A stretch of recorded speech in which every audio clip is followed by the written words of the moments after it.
Thank you for this opportunity to be granted the chance to speak in this very room. I would like to acknowledge and thank the Minister of Health, Brad Hazard, B, and the Minister for Disabilities, Dion Ray Williams, MP. I would also like to take this opportunity. Hey, Ministers, Mentorian. My name is Stephen. I am 18 years old and currently completing my HSC at Barker College. I have a moderate to severe conductive hearing loss. We know that in our population, people have some level of hearing loss or have a chronic ear or balance disorder. Of the size of this population of 3.5 million Australians. The same population in Sydney scaling from Parramatta to Penrith to Campbelltown. Growing up, I didn't have much interaction with anyone. During my early years of schooling, the community's exposure actions with deaf individuals.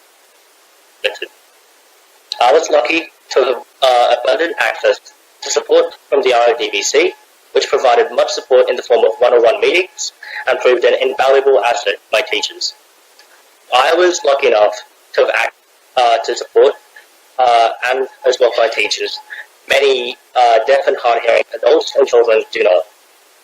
Not only in schools do we learn the effects of hearing loss, but also the wider Australian. By being mainstreamed, I felt normal, but it also meant that I didn't have much experience with anyone else who was deaf or hard hearing, and with those who spoke and went to high school and were otherwise normal, just like me. Many deaf and hard hearing adults experience isolation and loneliness due to lack of understanding and the unaddressed stigma within their communities. With hearing loss being one of the most common disabilities in Australia, the need for a national educational and awareness campaign about deafness and hearing health, supported by state governments. An example that might hit close to home took place in this government itself.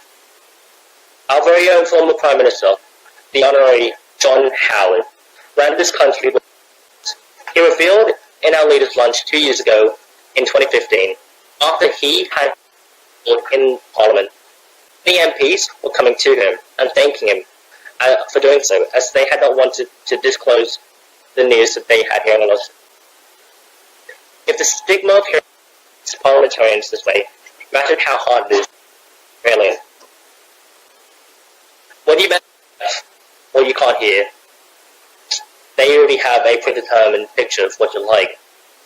Either they might think you use, or like you're an elderly family member who they have all times to get the message across. I am part of a new generation, the vocal and speaking hearing deaf. This doesn't mean I'm exempt from the stigma. It means my struggles are invisible. With it looming over your head, the act of self-advocation is challenging for some, not wanting to ask a joke. Do I tell my employer that I can't hear them? We need to raise awareness and challenge the fact that discrimination is a problem. With many Australians not knowing all the effects associated with hearing loss and its secondary effects, such as on families, schools, and community interactions, the interactions between hearing and hard-hearing people are significantly harder. Any day-to-day conversation or interaction is a complex game of filling the blanks or guessing check, with you hopefully getting it right most of the time. Throughout my life, I've learned just how far saying yes while nodding your head can get you in life. Hey, it's true. It's raising awareness is vital, especially in the areas of emergency services, education, and all government-run services, especially those interacting with many communities around our state and in Australia. We should make deafness and hearing health a priority, and I personally stress, as a young person, the importance of protecting one's hearing health. With the age of MP3 players and mobile phones in today's The risk of noise-induced hearing loss is ever present. I personally walk past people being able to hear the music blaring from their ears. If a deaf person can hear the music, it must be pretty loud. With any extended exposure to noise above 85 decibels able to cause hearing loss, this puts your hearing at risk. Any action to raise awareness of the risk and consequences of these hazards have the potential to lower financial impacts of hearing loss on our economy, from lost productivity and healthcare as well. Why is it that I'm noticing this? And I want to see how we can use our school system to educate my generation across New South Wales to take note of this danger. Left unaddressed, the current figures of 1 in 6 people will rise to 1 in 4 by 2050. As a young New South Wales person, I call on the New South Wales Government and opposition to lead all states and territories to work with the Commonwealth to make hearing health and wellbeing a national priority in my country, your country, our country. In closing, I'd like to thank everyone who has contributed to this event, and the formation of this coalition of organisations has paved the way forward for a bright future for those with hearing loss, and I would like to thank all of them. Together, we have an unprecedented opportunity to make a change to impact not only today's generation, but New South Wales and Australia's generation tomorrow. So let's make ourselves heard. Thank you.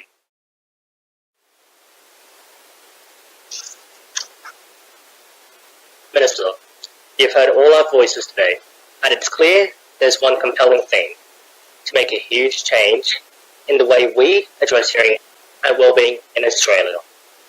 Can you share with us how New South Wales can work with other states and the Commonwealth to make hearing health and wellbeing the 10th national priority?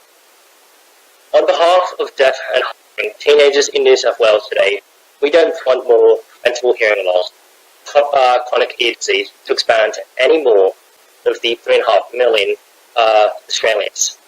To put in perspective, the population of the whole greater Western Sydney basin. Minister, is there a chance you can help us make this landmark chance real?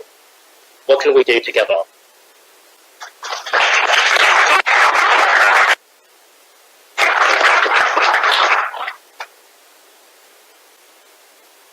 Thank you, Stephen. The issue of hearing impairment and the challenges of making sure that particularly young people have access to the supports they need isn't limited by state boundaries. It's across the country. In fact, it's across the world.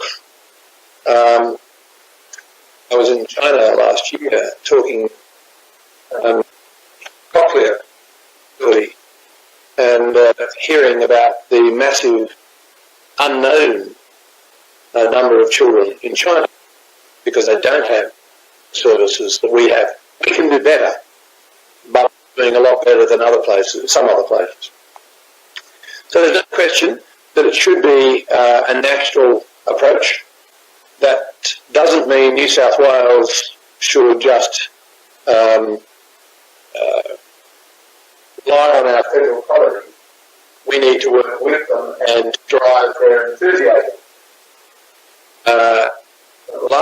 Sometime last year, national inquiry into hearing well-being was going on. I wrote to Minister Greg Hunt, and issues of trying to put this suite of issues around hearing loss and the support services necessary to put it on the national agenda. I'm waiting for now his response, but I think the inquiry, I think the report came down to about September or October last year. That's not very long for waiting for his response. I would have liked to have seen it quicker, but I also understand that such a complex range of issues that the federal government needs time to work through all those issues and the recommendations, some of which have been highlighted in this meeting today. But yes, I totally support your perspective that it should be a national priority. It should be up there right at the top.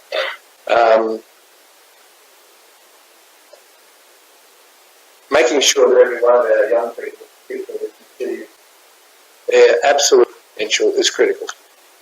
If you have hearing impediment, if you have hearing loss, it does ensure that you have very big challenges. We address that. I do believe that, again, both sides of politics, Liberal, National and Labor, will be on the same song sheet on this, and I'm quite sure that when we move to the environment, there will be a much higher priority on ensuring the approaches that are necessary to assist all young people in regard to hearing wellbeing.